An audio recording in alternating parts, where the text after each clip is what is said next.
అవుతుందా? ఇదిగోండి వేసుకున్నాను. ఇందాక మీకు ఉలవలు చూపించాను కదండి. ఉలవలు, బియ్యం, మినపప్పు, మెంతులు, అటుకులు కలిపింది మిక్సీ చేస్తే ఇలా అయిందండి. ఇప్పుడు ఇదిగోండి చూడండి, స్టవ్ వెలిగించి పెనం పెట్టుకున్నాను. చూడండి వేస్తున్నాను దోశ.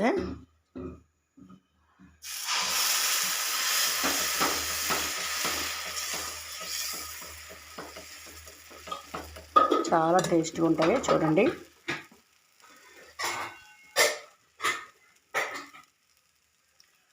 అలాగే మీకు ఇందాక నేను పచ్చడి కోసం చెప్పలేదండి, చేసేసాను పచ్చడి, కానీ మీకు అది నేను వీడియో తీయలేదు, మామూలుగా చెప్తున్నానండి. ఇది కొబ్బరి, పచ్చిమిరపకాయలు, మినపప్పు, శనగపప్పు, జీలకర్ర అండి, అల్లం ముక్క వేసి చేసిన పచ్చడి అండి. ముందు పెనం పెట్టుకోనండి, పెనం మీద పచ్చిమిరపకాయలు ఒక కాయకి పావు కేజీ పచ్చిమిరపకాయలు వేసానండి. ఒక కొబ్బరికాయకి మీ ఇష్టం, మీ కారం తగినంత, మీరు తినేంత. అలాగే ఒక పావు కేజీ పచ్చెనపప్పు అండి, ఒక 100 గ్రాముల మినపప్పు అండి, ఒక స్పూను జీలకర్ర అండి, అల్లం ముక్క ఒక నిమ్మకాయ సైజంత అల్లం ముక్క వేసి ఇవన్నీ నీళ్ళలో వేయించేసి అవి చల్లారాక మిక్సీ పట్టేసానండి.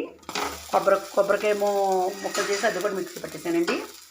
మిక్సీ పట్టేసిన తర్వాత అండి దానికి పోపు మామూలుగా ఇప్పట్లాగే ఎండుమిరకాయ, మినపప్పు, ఆవాలు, జీలకర్ర, ఇంగువ, శనగపప్పు, కరివేపాకు వేసి పోపు పెట్టేసానండి. అంటే మీకు వేపినప్పుడు చూపించలేదు, పచ్చడి చేసి చూపిస్తున్నానండి.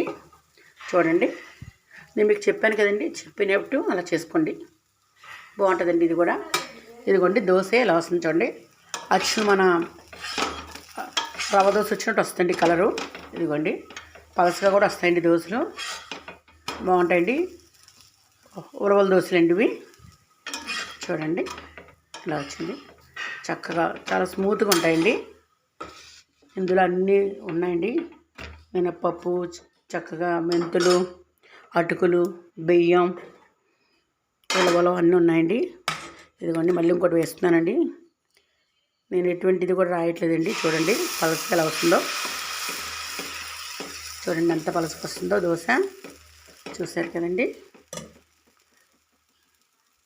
ఇదండి ఉలవల దోశ.